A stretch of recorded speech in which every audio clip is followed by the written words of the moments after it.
Jumpa lagi dengan saya di channel ini. Kita lanjutkan pembacaan buku atau kitab Nurul Yakin fi Sirati Sayyidil Mursalin di dalam yang diterbitkan oleh Ummul Qura. Kita telah sampai pada pasal 3 bab 2 pada halaman 80. Maka kita lanjutkan untuk bagian akhir bab 3 pasal 2 bab pasal 3 bab 2. Tapi sebelumnya jangan lupa untuk like terlebih dahulu channel video ini dan jangan lupa subscribe di video ini serta memberikan komentar di kolom yang bawahnya. Baik, kita lanjutkan pembacaan buku Nurul Yakin pada kesempatan kali ini, yakni di antara orang-orang yang disakiti di jalan Allah.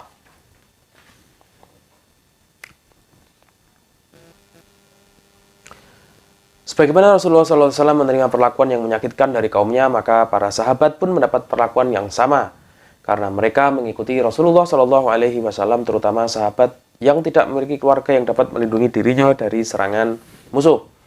Semua perlakuan yang menyakitkan itu mereka anggap ringan, karena mereka menyadari bahwa sikap mereka itu diridhoi oleh Allah Azza wa Jalla.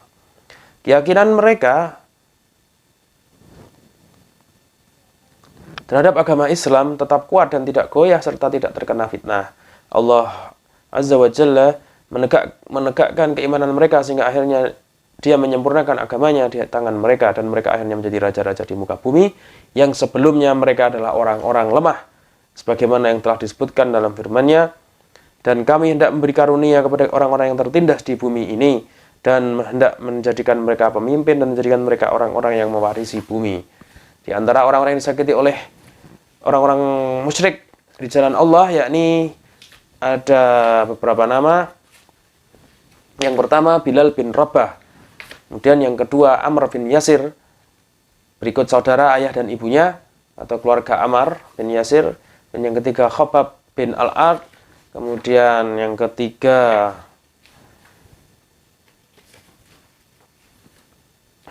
siapa ini? Yang ketiga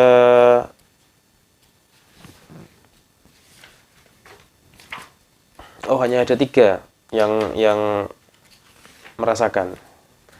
Baik, yang pertama adalah Bilal bin Rabah. Dahulu Bilal bin Rabah ialah seorang hamba sahaya milik Umayyah bin Khalaf. Umayyah bin Khalaf mengikatkan tali pada leher Bilal, kemudian ia menyerahkannya kepada anak-anak untuk dipermainkan. Namun begitu Bilal masih tetap mengucapkan ahad, ahad, ahad, dan ia sama sekali tidak menghiraukan perlakuan terhadap dirinya. Ia tetap mengesahkan Allah. Pada suatu hari yang sangat terik, Umayyah pergi membawa Bilal menuju padang pasir yang hanya terdiri atas pasir yang panas sekali. Andai kata diletakkan dagingnya di atas, pasti daging itu matang. Lalu Umayyah memerintahkan orang-orangnya supaya meletakkan batu besar di atas dada Bilal. Kemudian ia berkata kepada Bilal, "Engkau akan tetap dalam keadaan begini hingga mati, kecuali jika engkau ingkar kepada Muhammad, kemudian kembali menyembah Lata dan Uzza." Meskipun begitu, Bilal tetap mengucapkan ahad, ahad, ahad. Lewatlah kemudian Abu Bakar dan melihat Bilal dalam keadaan demikian. Kemudian Abu Bakar berkata, "Hei Umayyah, tidakkah engkau takut kepada Allah terhadap orang miskin ini? Sampai kapan engkau akan menyiksanya?" Umayyah menjawab, "Engkau telah merusaknya." Abu Bakar pun menolongnya. Ia membeli Bilal kemudian dari tangan Umayyah dan langsung memerdekakannya. Selanjutnya Allah menurunkan firman-Nya sehubungan dengan Umayyah ini, yakni surat Al-Lail ayat 14 ayat sampai 21. A'udzu billahi minasyaitonir rajim.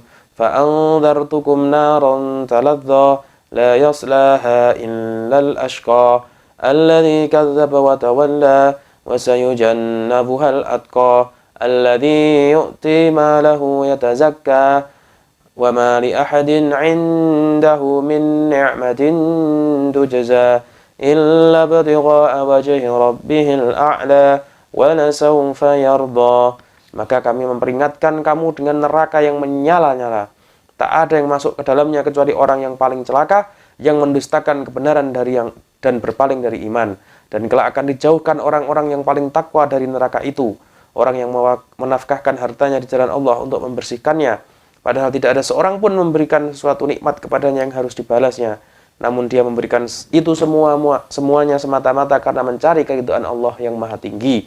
Dan kelak ia benar-benar mendapat kepuasan. Pada ayat ini, Umayyah bin Khalaf disebut oleh Allah dengan kata-kata al-ashqa, yakni al-ashqa, orang yang celaka. Kemudian Abu Bakar disebut oleh Allah di sini dengan sebutan al-atqa, yakni orang yang paling bertakwa. Dengan ayat-ayat di atas Allah telah mengingatkan bahwa harta yang telah disumbangkan oleh sahabat Abu Bakar radhiyallahu taala anhu untuk membeli Bilal dan kemudian memerdekakannya tiada lain demi mendapat keridhaan Allah. Cukuplah dengan ayat ini sebagai pemuliaan dan keutamaan bagi Abu Bakar As-Siddiq. Selain itu, sahabat Abu Bakar telah memerdekakan para hamba sahaya yang masuk Islam hingga majikan mereka menyiksanya. Di antara para hamba sahaya yang dimerdekakan oleh Abu Bakar ialah Khamamah ibunda Bilal bin Amir bin Fuhairah. Kemudian Amir bin Fuhairah disiksa oleh majikannya sampai ia tidak sadar akan apa yang diucapkannya. Abu Bakar juga memerdekakan hamba sahaya lainnya bernama Abu Fukaihah. Sebelum dibeli, ia adalah hamba sahaya milik Sofwan bin Umayyah bin Khalaf. Hamba sahaya lain yang telah dimerdekakan oleh Abu Bakar ialah seorang wanita bernama Zanirah. Ia disiksa karena memeluk agama Islam hingga matanya buta. Tetapi hal tersebut justru semakin menambah keimanannya. Abu Jahal pernah berkata, "Tidakkah kalian heran melihat mereka para sahabat dan para pengikutnya? Seandainya apa yang di tangan Muhammad itu baik, niscaya mereka tidak akan dapat mendahului kami untuk beriman kepadanya. Apakah pantas Zanirah mendahului kami mendapat petunjuk ini?" Kemudian Allah menurunkan firman-Nya yang artinya dalam surat Al-Ahqaf ayat 11, dan orang-orang kafir berkata kepada orang-orang yang beriman, kalau sekiranya Al-Quran adalah sesuatu yang baik, tentulah mereka tidak mendahului kami beriman kepadanya, dan karena mereka tidak mendapat petunjuk dengannya, maka mereka akan berkata ini adalah dusta yang lama. Jadi mereka menggunakan logika-logika seperti itu. Di antara hamba sahaya lain yang dimerdekakan oleh Abu Bakar radhiyallahu taala anhu adalah Unais.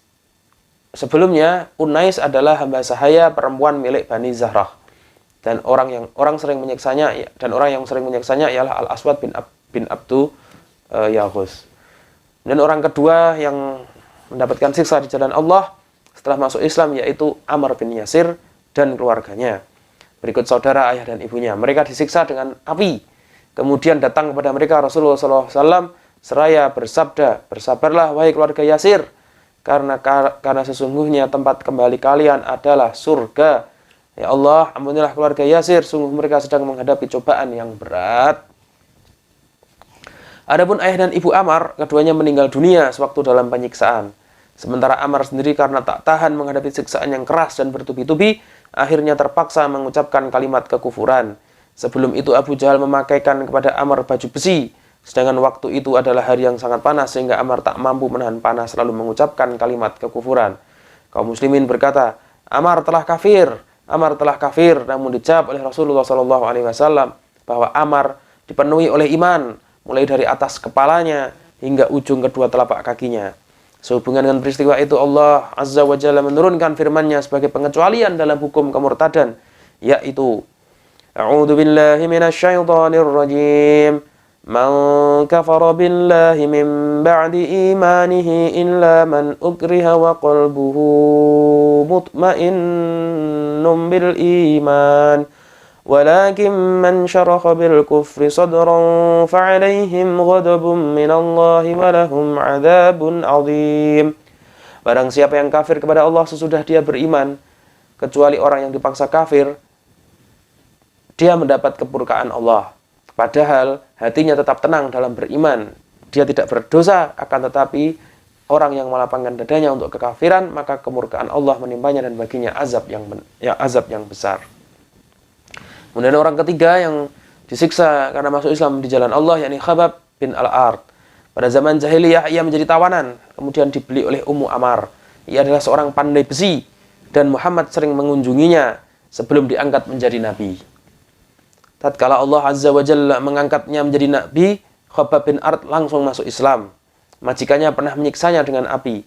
Diambilnya sepotong besi membara lalu ditempelkan di punggung Khabbab.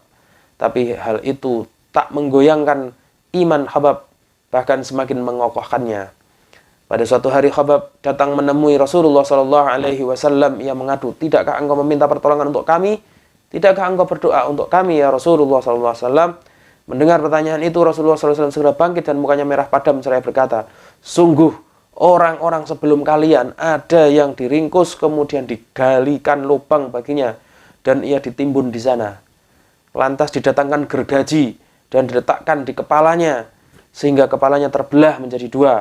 Dan ada yang disisir dengan sisir besi sehingga memisahkan tulang dan dagingnya. Tetapi semua siksaan itu tak memalingkan mereka dari agamanya. Demi Allah, perkara ini akan sempurna sehingga seorang pengendara bisa berjalan dari Shan'a hingga Hadramaut. Dan ia tak akan takut selain kepada Allah dan serigala yang akan menerkam kambingnya." Hadis riwayat Al-Bukhari pada nomor hadis 3852. Rasulullah SAW mengatakan demikian karena dalam keadaan menerima tekanan yang sangat keras dari pihak kaum musyrikin yang tidak dapat diramalkan oleh orang pandai dan bijaksana manapun bahwa di balik itu telah menunggu suatu kekuatan dan kebahagiaan di masa depan. Tiada lain ramalan tersebut, hanyalah wahyu yang diturunkan kepadanya. Kemudian Allah menurunkan firman-Nya dalam surat Al-Ankabut ayat 1-3 Alif Lam Mim. Apakah manusia itu mengira bahwa mereka dibiarkan begitu saja? Mengatakan kami telah beriman, sedangkan mereka tidak diuji lagi. Dan sesungguhnya kami telah menguji orang-orang yang sebelum mereka. Maka sesungguhnya Allah mengetahui orang-orang yang benar dan sungguhnya Dia mengetahui orang-orang yang dusta. Orang lain yang disiksa karena masuk Islam ialah Abu Bakar As-Siddiq. Tatkala tekanan yang dilancarkan oleh kaum musyrikin terhadap dirinya kian bertambah keras, ia bertekad untuk berhijrah dari Makkah ke Habsyah. Kemudian ia berangkat untuk melaksanakan niatnya itu. Ketika sampai di suatu daerah yang dikenal dengan nama Barkul Ghimat, yakni tempat yang terletak di belakang kota Mekah, ia bertemu dengan Ibnu Daghnah. Ia seorang pemimpin kabilah yang besar, yakni kabilah Al-Qarah. Ibnu Daghnah bertanya kepadanya, "Kemana engkau pergi, wahai Abu Bakar?" Abu Bakar menjawab, "Kaumku telah mengusirku, karena itu aku ingin mengembara di bumi untuk menyembah Robku." Ibnu Daghnah berkata, "Orang seperti dirimu tak boleh diusir. Sesungguhnya engkau adalah orang yang selalu membantu orang miskin, menyambung tali silaturahim, membantu orang-orang lemah, memuliakan tamu, dan orang-orang yang mendapat haknya. Aku akan menjadi perlindungmu. Sekarang kembalilah dan sembahlah Rabbmu di negerimu." Kemudian Abu Bakar kembali dan Ibnu Daghnah berangkat pula mendampinginya. Ibnu Daghnah berkeliling mengunjungi orang-orang terkemuka dari kabilah Quraisy seraya mengatakan kepada mereka, "Orang yang seperti Abu Bakar tidak boleh diusir. Apakah kalian mengusir orang yang selalu membantu orang miskin, menyambung tali silaturahim, membantu orang lemah, memuliakan tamu, dan menolong orang-orang yang mendapat haknya? Tak seorang pun yang berani menentang jaminan yang diberikan oleh Ibnu Daghnah." Lalu mereka berkata, "Perintahkanlah Abu Bakar supaya ia menyembah Rabb-nya di dalam rumahnya. Silahkan ia salat sesukanya, dan silahkan membaca ayat-ayat yang ia sukai, tapi jangan menyakiti kami dengan itu, dan jangan pula memperkenalkan ibadahnya kepada khalayak. Karena sesungguhnya kami khawatir wanita-wanita dan anak-anak kami akan terhasut olehnya." Kemudian Ibnu Daghnah menyampaikan hal tersebut kepada Abu Bakar. Kemudian Abu Bakar berdiam di rumahnya menyembah Rabb-nya, dan ia tak memperkenalkan kepada khalayak sholat bacaan Al-Quran selain di dalam rumahnya sendiri. Sesuai dengan permintaan mereka, lama-kelamaan Abu Bakar radhiyallahu ta'ala anhu berpikiran untuk membangun sebuah musola di halaman rumahnya. Lalu ia wujudkan niatnya itu. Sejak saat itu ia mulai melakukan sholat dan membaca Al-Quran di musolanya tersebut. Setiap kali Abu Bakar sholat dan membaca Al-Quran, kaum wanita dan orang-orang Quraisy, orang-orang musyrik dan anak-anak mereka datang mengerumuninya karena mereka takjub dengan apa yang dilakukannya. Sahabat Abu Bakar radhiyallahu ta'ala anhu adalah orang yang mudah menangis bila membaca Al-Quran. Orang-orang terkemuka kabilah Quraisy terkejut melihat hal tersebut. Lalu mereka mengirimkan utusan kepada Ibnu Daghnah. "Sesungguhnya kami telah melindungi Abu Bakar atas jaminanmu dengan syarat ia menyembah Rabb-nya dalam rumahnya saja, namun ternyata ia telah melanggarnya. Ia membangun musola di halaman rumahnya dan terang-terangan sholat dan bacaannya di dalam musola. Sesungguhnya kami khawatir wanita-wanita dan anak kami terhasut olehnya. Apabila ia mampu menyembah Rabb-nya di halaman rumahnya saja ia boleh melakukan hal itu. Apabila ia enggan dan bersikeras untuk berterang-terangan, maka mintalah ia untuk mengembalikan jaminanmu. Sesungguhnya kami tidak suka melanggar janji yang telah engkau berikan. Lalu Ibnu Dugnah pun menghampiri Abu Bakar lalu berkata, engkau tentunya mengetahui perjanjian yang aku buat untuk menjamin keamananmu, sebagaimana engkau mencukupkan dengan persyaratan itu, atau engkau kembalikan jaminanku kepadaku. Sesungguhnya aku tak suka orang-orang Arab mendengar bahwa aku melanggar janji yang kubuat untuk seseorang. Lalu Abu Bakar menjawab, aku kembalikan kepadamu perlindunganmu, dan aku rela dengan perlindungan dari Allah. Hal inilah yang menjadi penyebab Abu Bakar menerima perlakuan yang menyakitkan dari kaum musyrikin. Kesimpulannya, tidak ada seorang pun dari kaum muslimin yang selamat dari penganiayaan kaum musyrikin. Namun semua itu hancur luluh di hadapan kebesaran dan keteguhan iman mereka. Sesungguhnya mereka masuk Islam bukan karena tujuan duniawi yang menyebabkan mereka dengan mudah dapat dijadikan murtad kembali. Mereka adalah orang-orang yang mendapat taufik dari Allah. Oleh karenanya mereka menemukan hakikat keimanan hingga mereka memandang segala sesuatu yang menghambatnya terasa mudah. Ketika orang-orang kafir Quraisy melihat bahwa penganiayaan tidak memberikan hasil apa-apa, bahkan setiap kali kaum muslimin mendapat tekanan, maka keimanan mereka semakin bertambah kuat. Lalu berkatalah kepada mereka seseorang yang dikenal dengan nama Utbah bin Rabi'ah al-Absyami dari Bani Abdus Syam, orang yang ditaati dari kalangan kaumnya. Hei orang-orang Quraisy, bolehkah aku mendatangi Muhammad? Kemudian aku berbicara kepadanya untuk menawarkan beberapa hal. Mudah-mudahan ia mau menerima sebagian daripadanya. Kemudian kita berikan hal tersebut. Lalu ia mencegah darinya dari kita. Mereka menjawab, hei Abdul Walid. Panggilannya Utbah, berangkatlah dan bicaralah hal tersebut kepadanya. Lalu Utbah pun pergi menemui Rasulullah SAW, yang saat itu sedang menjalankan sholat. Lalu Utbah berkata, hai anak saudaraku, sesungguhnya engkau di kalangan kami seperti yang telah engkau ketahui sendiri, termasuk orang yang memiliki nasab dan kedudukan terhormat. Sesungguhnya engkau telah mendatangi kaummu dengan membawa perkara yang besar. Engkau telah memecah belah persatuan mereka, membodoh-bodohkan orang-orang pandai, mencela Tuhan-Tuhan mereka serta agama mereka, dan engkau telah ingkar terhadap nenek moyang mereka. Sekarang dengarlah perkataanku, aku menawarkan kepadamu beberapa hal agar engkau mempertimbangkannya, barangkali engkau mau menerima sebagian daripadanya. Rasulullah kemudian menjawab, silahkan kau katakan, hai Abu Walid, aku akan mendengarkannya. Hei anak saudaraku, jika dengan apa yang engkau bawa itu engkau hendak menghendaki harta benda, kami akan mengumpulkannya dari harta benda kami untukmu, sehingga engkau akan menjadi orang yang paling kaya di antara kami. Jika engkau menghendaki kedudukan, maka kami akan menjadikanmu pemimpin kami, sehingga kami tidak berani memutuskan suatu perkara tanpa restu darimu. Jika engkau menghendaki kerajaan, kami akan menjadikanmu sebagai raja kami. Jika hal datang kepadamu wahyu adalah gangguan dari jin yang engkau tidak mampu mengusirnya dari dirimu, kami akan mencari seorang tabib untukmu. Dan untuk itu kami siap mengorbankan harta benda kami sampai kami menyembuhkanmu dari gangguan jin itu. Karena boleh jadi seseorang tidak mampu mengalahkan pengganggunya selain harus diobati. Kemudian Rasulullah SAW bersabda, sudah selesai wahai Abu Walid? Abu Walid menjawab, ya. Rasulullah SAW berkata kepadanya, sekarang engkau dengarkan aku. Lalu Rasulullah SAW membacakan ayat pertama dari surat Fusilat. Ayatnya panjang, dari surat Fusilat ayat 1-14. Kemudian Utbah menutup Rasulullah SAW dengan tangannya seraya memohon supaya Rasulullah SAW menghentikan bacaannya itu demi hubungan silaturahim kekerabatan antara dirinya dan Rasulullah. Setelah Utbah kembali, orang-orang Quraisy bertanya kepadanya. Lalu Utbah berkata, demi Allah, aku telah mendengar suatu kalam yang belum pernah aku dengar bandingannya. Demi Allah, ia bukan syair, bukan ramalan, dan bukan pula sihir. Hai orang Quraisy, taatlah kalian. Aku mohon kalian mau menjadikan dia di bawah perlindunganku. Biarkanlah dia Muhammad dan apa yang sedang dilakukannya. Dan jika kalian tidak suka, janganlah kalian mempergaulinya. Demi Allah, sungguh dalam kalam yang baru aku dengar itu terkandung berita yang besar. Bila dia dikalahkan oleh orang-orang Arab, berarti kalian tidak usah bersusah payah menghadapinya.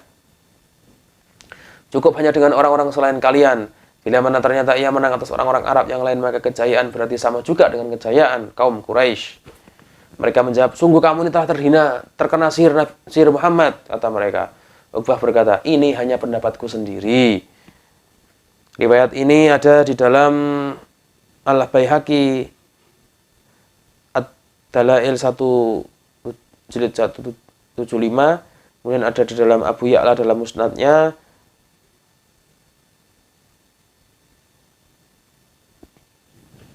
Kemudian setelah peristiwa itu kaum Quraisy mengajak Rasulullah SAW bersama-sama menyembah apa yang mereka sembah, dan mereka bersama-sama pula menyembah apa yang disembah oleh Rasulullah SAW. Lalu Allah menurunkan firman-Nya, yakni surat Al-Kafirun. Jangan kalian kira bahwa aku mengabulkan permintaan kalian untuk menyekutukan Allah. Mereka berputus asa untuk memujuk Rasulullah SAW. Setelah itu, mereka meminta supaya Rasulullah SAW mencabut ayat-ayat Al-Quran yang membuat mereka marah. Seperti celaan terhadap berhala-berhala dan ancaman keras, lalu mendatangkan Al-Quran selain itu atau menggantinya.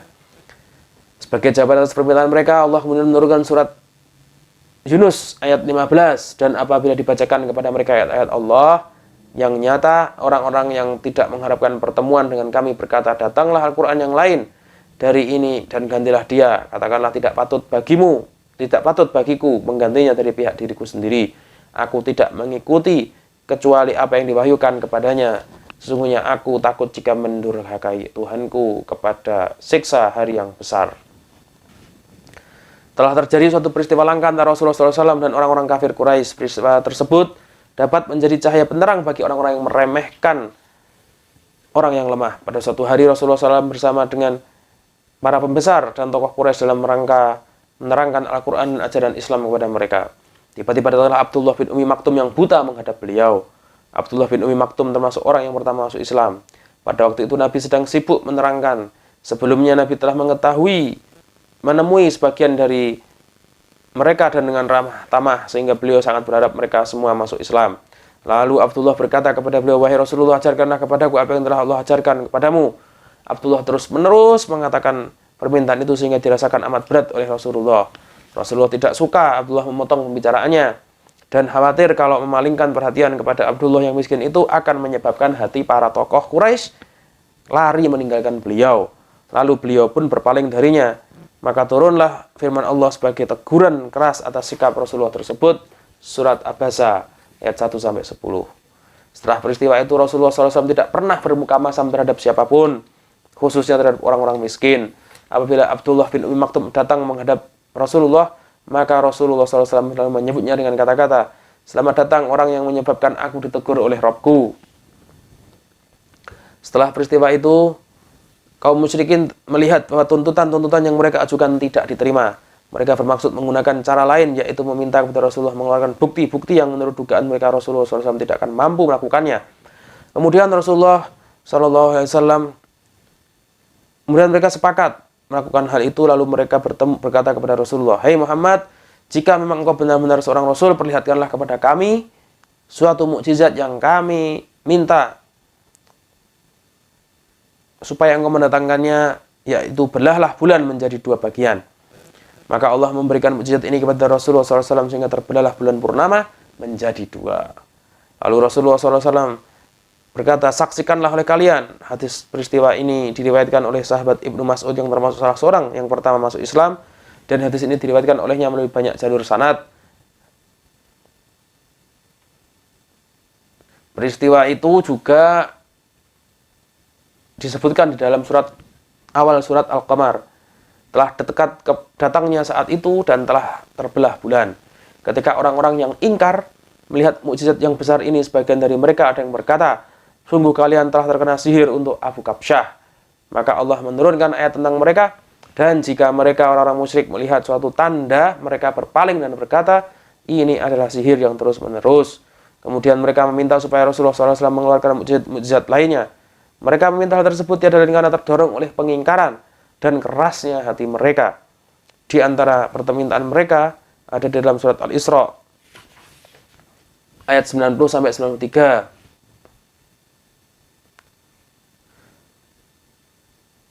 Kemudian Allah Ta'ala yaitu, dan mereka berkata, kami sekali-kali tidak percaya kepadamu hingga kamu memancarkan mata air dari bumi untuk kami, atau kamu mempunyai sebuah kebun kurma dan anggur, lalu kami alirkan sungai-sungai di celah kebun yang deras alirannya, atau kamu jatuhkan langit berkeping-keping dari atas kami sehingga sebagaimana kamu katakan, atau kamu datangkan Allah dan malaikat-malaikat berhadapan muka dengan kami, atau kamu mempunyai sebuah rumah dari emas, atau kamu naik ke langit, dan kami sekali-kali tidak akan mempercayai kenaikanmu itu hingga kamu turunkan kepada kami sebuah kitab yang kami baca.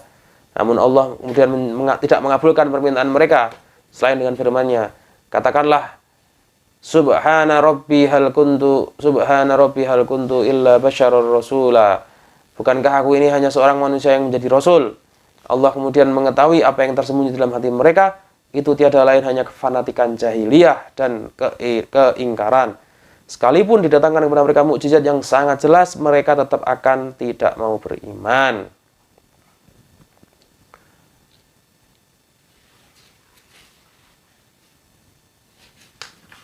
Berikut ini merupakan kebiasaan para nabi apabila melihat orang-orang yang meminta diperlihatkan tanda-tanda mukjizat karena keras kepala, dan mereka meminta hal itu hanya untuk membuat lemah nabi, yaitu para nabi itu tidak mau meminta kepada Allah mewujudkan tanda-tanda mukjizatnya, agar kaum tersebut tidak tertimpa kebinasaan sebagaimana terjadi pada kaum Ad dan Tsamud.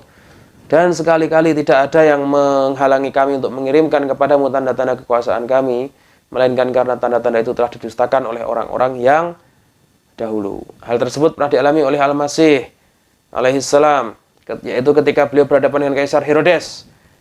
Herodes meminta kepadanya supaya memperlihatkan mukjizat, tetapi Al-Masih tidak mengabulkan permintaannya. Kemudian Herodes memperolok-oloknya, lalu mengembalikan Al-Masih ke tangan musuhnya, Pilatus. Padahal sebelumnya Herodes menaruh kasihan kepadanya dan berharap bertemu dengannya. Kisah tersebut terdapat di dalam Injil Lukas pasal 23. Demikianlah ketika kaum musyrikin melihat dirinya sudah tidak mampu lagi menghadapi kaum muslimin dengan argumentasi, maka mereka memakai siasat lain, yakni memakai kekuatan dan senjata seperti apa yang pernah dilakukan oleh kaum Nabi Ibrahim alaihissalam ketika mereka tidak mampu menghadapi Nabi Ibrahim. Mereka mengatakan, bakarlah dia dan bantulah Tuhan-Tuhan kamu jika kamu benar-benar bertindak. Adapun orang-orang kafir Quraisy, mereka menambahkan siksa kepada setiap orang yang masuk Islam dengan harapan dapat menghalangi mereka dari mengikuti Rasulullah SAW. Namun mereka tidak membiarkan satu pintu pun kecuali masukinya. Lalu beliau SAW berkata kepada para sahabatnya, berpencarlah kalian di muka bumi ini, sesungguhnya Allah kelak akan mengumpulkan kalian kembali. Mereka bertanya kepada beliau, ke arah mana? Lalu beliau menunjuk ke Habsyah. Ini bahasan kemudian tentang masuk Islamnya Hamzah bin Abdul Muthalib. Sebagian perlakuan aniaya dari orang-orang Quraisy adalah menjadi sebab Hamzah bin Abdul Muthalib paman Rasulullah SAW masuk Islam. Kefanatikan Hamzah terbakar ketika ia dicela oleh sebagian kaum wanita karena ia hanya diam saat Abu Jahal menyakiti keponakannya. Ia pun segera berangkat menemui orang yang celaka itu, memarahi dan mencaci makinya. Ia mengatakan, mengapa kamu mencaci maki Muhammad sedangkan aku memeluk agamanya? Kemudian Allah memberikan cahaya keyakinan ke dalam hatinya sehingga ia menjadi orang yang paling baik keislamannya dan paling besar girohnya terhadap kaum muslimin, serta paling kuat permusuhannya terhadap musuh-musuh agama, sehingga ia dijuluki Asadullah atau singa Allah. Jadi itu yang dapat kami sampaikan pada kesempatan kali ini. Kita telah sampai pada halaman berapa tadi? Sampai pada halaman 97. Pasal 3 bab 2 sudah selesai. Insya Allah besok kita lanjutkan di pembacaan ini pada pasal 4 tentang hijrah Rasulullah SAW.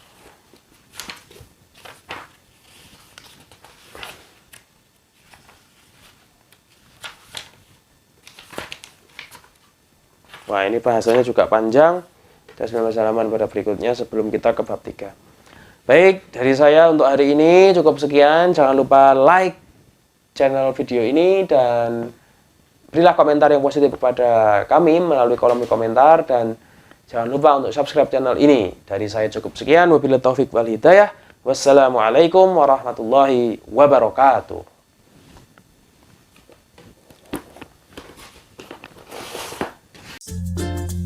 Stay tune di channel ini dan jangan lupa subscribe serta nyalakan loncengnya.